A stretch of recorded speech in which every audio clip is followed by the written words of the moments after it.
Welcome to Airbnb EcoScript! Itong mas gusto ko sa mga naiwan ng mga guests ko. May mga pack lunch na maraming pagkain.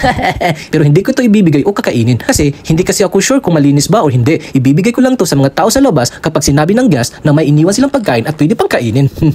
At that time, ibibigay ko ito sa mga nagugutom sa labas. Pero this time, wala namang sinabi yung guest na may iniwan silang pagkain at hindi rin ako sure kung malinis ba. Kaya sa alagang aso ko ito ibibigay.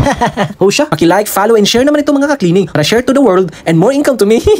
By the way mga ka-cleaning, kung gusto nyo magkaroon ng bahay dito sa Davao City, PM nyo agad ako para ako bahala maghanap ng bahay na swap sa budget ninyo. Para may extra income ako at makatulong kayo sa akin sa mga utang ko. O siya mga ka-cleaning, bilisan na natin sa paglinis para hindi tayo mabutan ng mga coming guests natin. Hanggang dito na lang mga cleaning, paalam! Salamat sa panonood ka-cleaning! Kung gusto niyo mag-book sa aming Airbnb townhouse dito sa Davao City, tumawag lang po sa 0932-4845-803 or i-message ako sa aking Facebook page, EcoScript! Salamat!